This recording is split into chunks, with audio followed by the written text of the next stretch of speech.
Assalamualaikum warahmatullahi wabarakatuh. Salam sejahtera.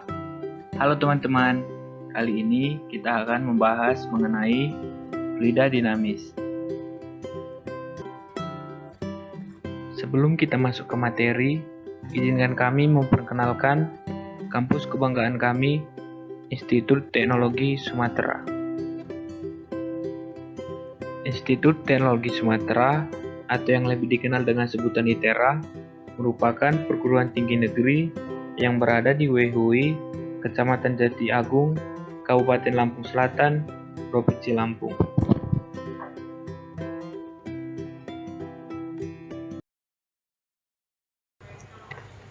Mungkin ini saja profil singkat dari kampus kami, Institut Teknologi Sumatera. Semoga profil singkat ini dapat menambah wawasan teman-teman tentang perguruan tinggi negeri, khususnya Institut Teknologi Sumatera. Baiklah teman-teman, kali ini kita akan masuk ke materi pembelajaran kita yang berjudul fluida dinamis. Sebelum kita membahas fluida dinamis, ada baiknya kita mengetahui apa itu fluida. Fluida adalah zat yang berada dalam keadaan cair, atau yang sering disebut liquid dan gas. Zat cair adalah fluida yang tidak dapat ditekan, artinya tidak berubah volumenya jika mendapat tekanan.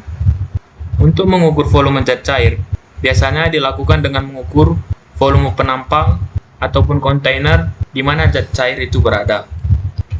Pada umumnya, fluida dibagi menjadi dua. Yang pertama, fluida statis, dan yang kedua, fluida dinamis. Dalam mempelajari fluida dinamis, fluida di sini dianggap sebagai fluida ideal, yaitu fluida yang memenuhi tiga hal berikut.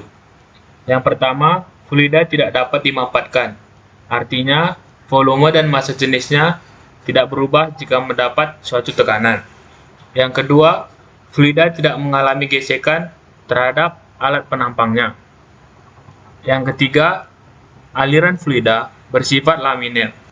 Nah, baiklah teman-teman, kali ini kita akan masuk pada fluida dinamisnya. Fluida dinamis adalah fluida yang bergerak. Fluida dikatakan bergerak atau mengalir jika fluida itu bergerak secara terus-menerus ataupun kontinu.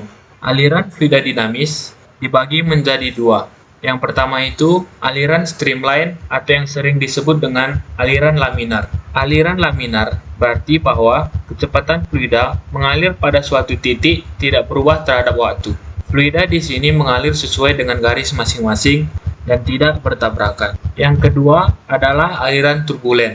Aliran turbulen merupakan aliran yang fluida mengalir dengan berbeda bahkan berlawanan dengan arah gerak fluida secara keseluruhan. Pada gambar di samping sudah terlihat jelas bagaimana perbedaan antara aliran laminar dengan aliran turbulen, yang mana pada gambar paling atas itu merupakan gambar dari aliran laminar dan gambar yang di bawah merupakan gambar dari aliran turbulen. Debit aliran menunjukkan volume fluida yang mengalir melalui suatu penampang setiap satuan waktu.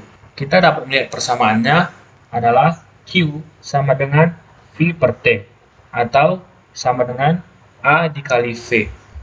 Keterangannya, Q sama dengan debit fluida, V besar sama dengan volume fluida, T adalah waktu, A adalah luas penampang, sedangkan V kecil adalah kecepatan aliran.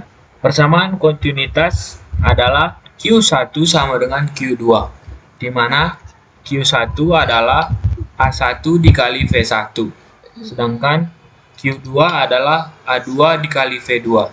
Jadi, rumus persamaan kontinuitas adalah A1 dikali V1 sama dengan A2 dikali V2. Persamaan kontinuitas menghubungkan kecepatan fluida di suatu tempat dengan tempat yang lain.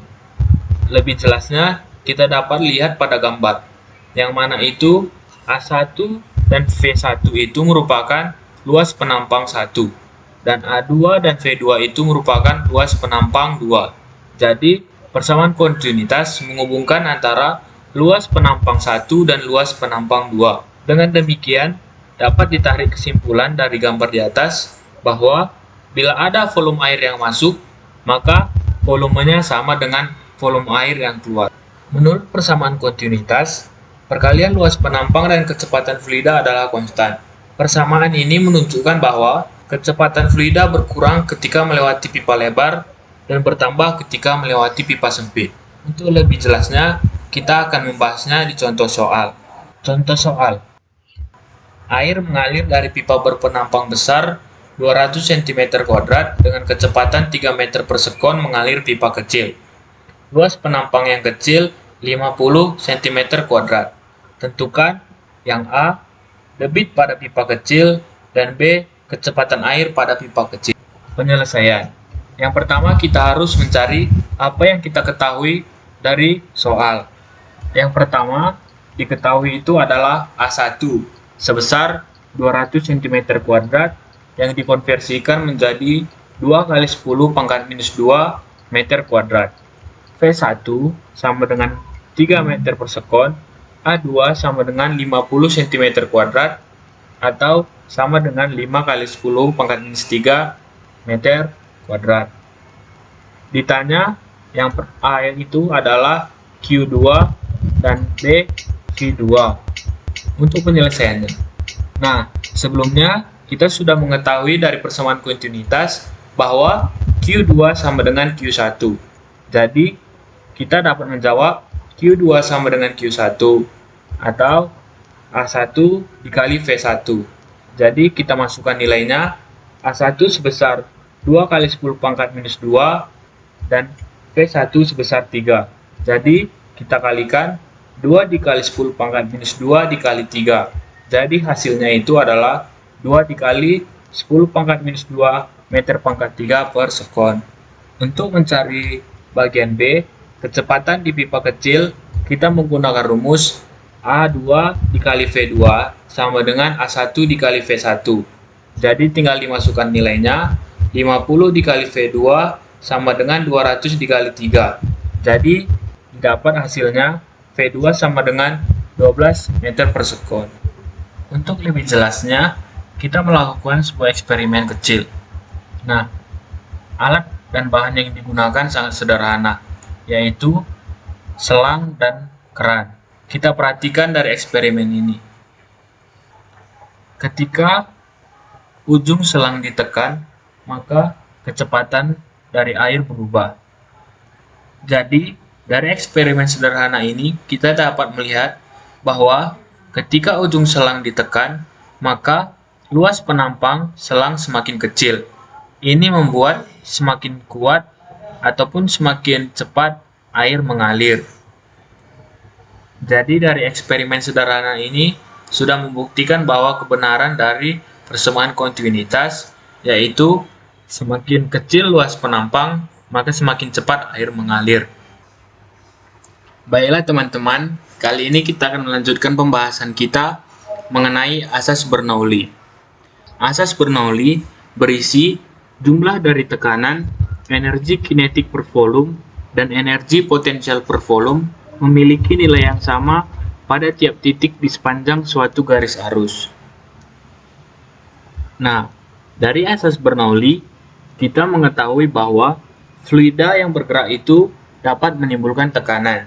Jadi, besarnya tekanan akibat gerakan fluida dapat dihitung dengan konsep kekekalan energi yang dirumuskan P ditambah Rho dikali G dikali H ditambah Rho dikali V kuadrat sama dengan kekal,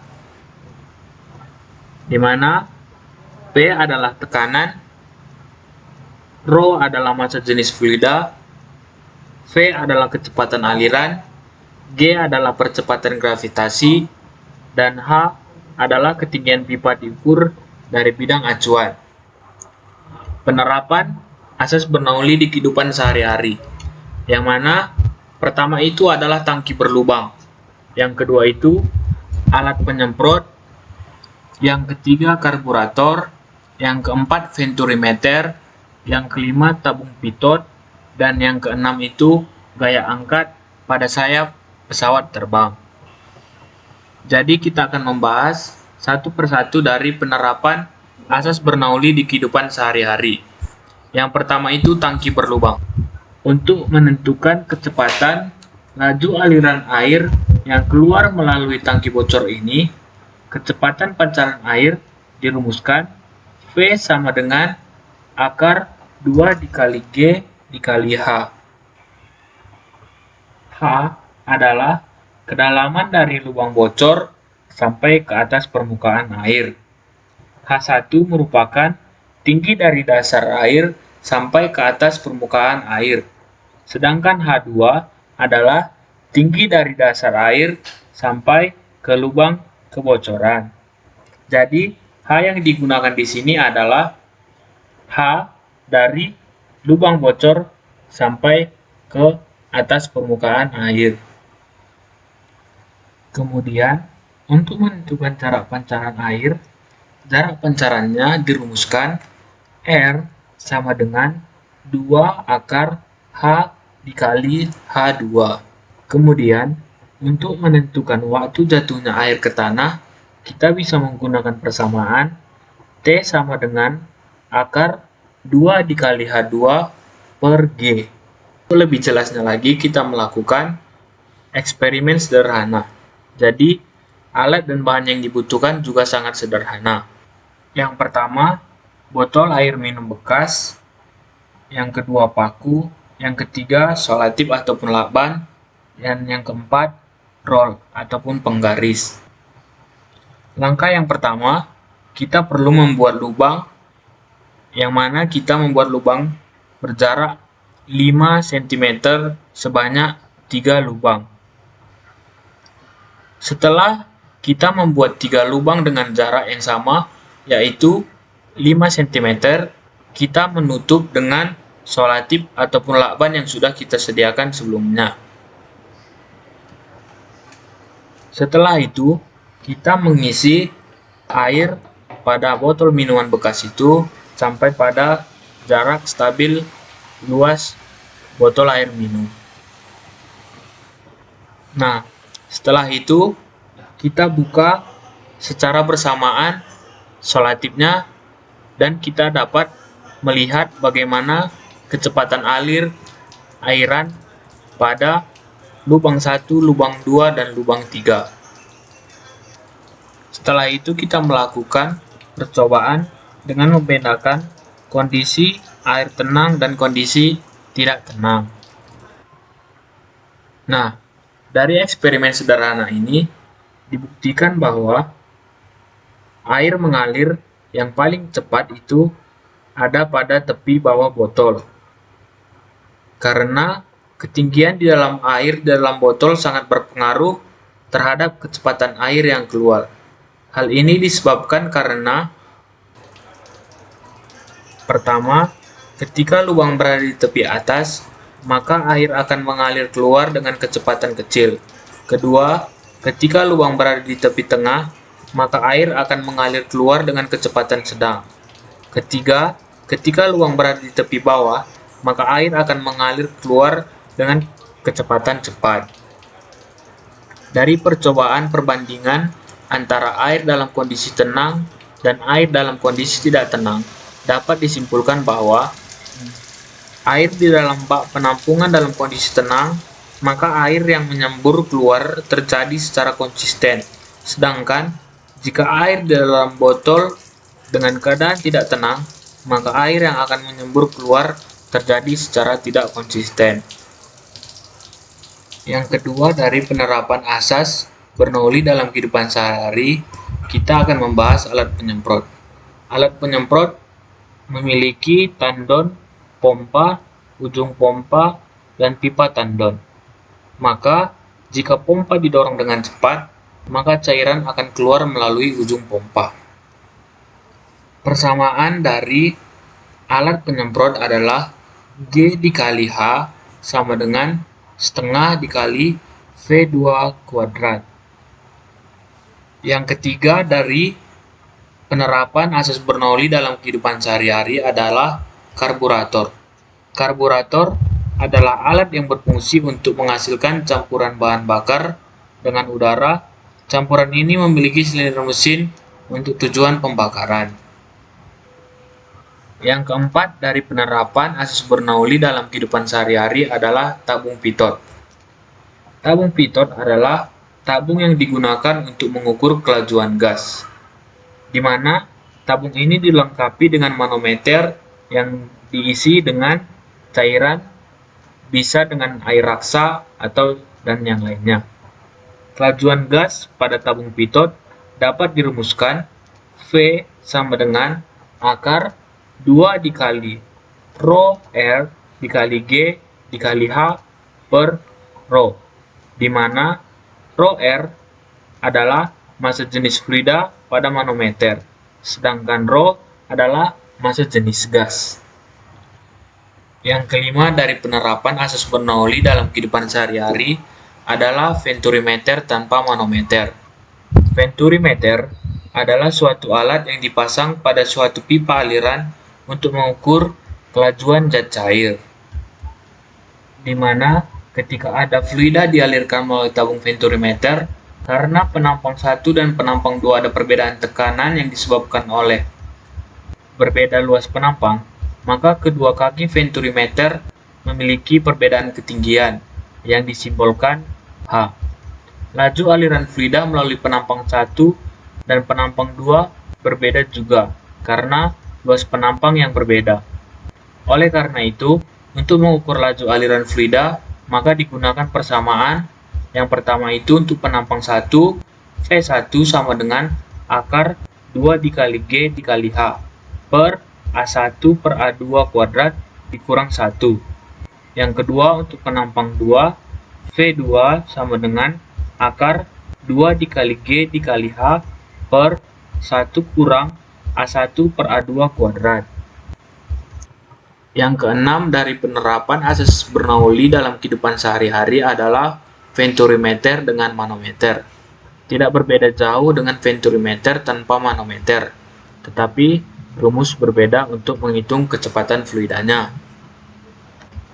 Untuk menghitung kecepatan fluida pada penampang 1, dirumuskan V1 sama dengan akar 2 dikali G dikali H dalam kurung rho aksen dikurang rho per rho kurung kurawal A1 per A2 kuadrat dikurang 1.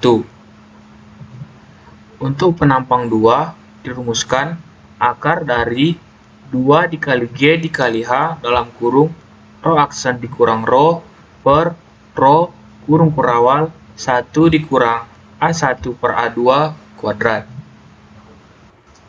Yang ketujuh dari penerapan asas Bernoulli dalam kehidupan sehari-hari adalah gaya angkat pada pesawat terbang.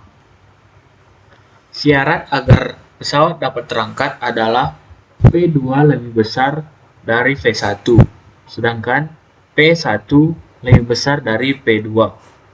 Besar gaya angkat pesawat dirumuskan FA sama dengan setengah rho U dalam kurung V2 kuadrat dikurang V1 kuadrat dikali A, di mana VA adalah gaya angkat pesawat, rho U adalah massa jenis udara, V2 adalah kecepatan udara di atas sayap, V1 adalah kecepatan udara di bawah sayap, dan A adalah luas penampang sayap.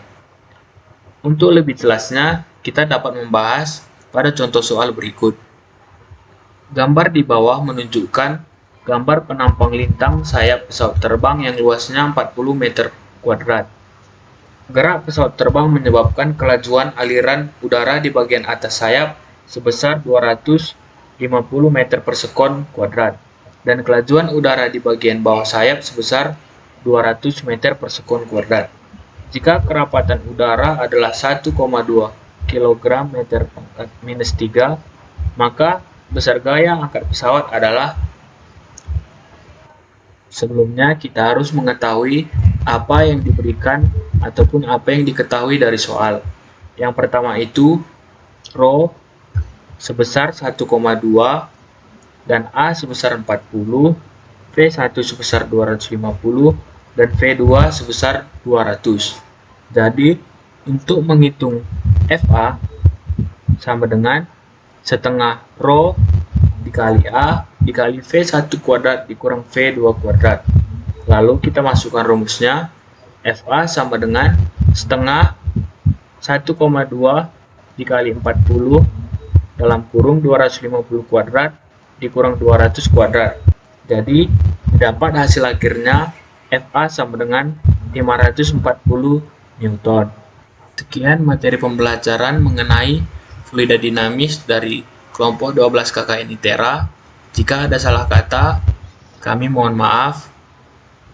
Sekian dan terima kasih.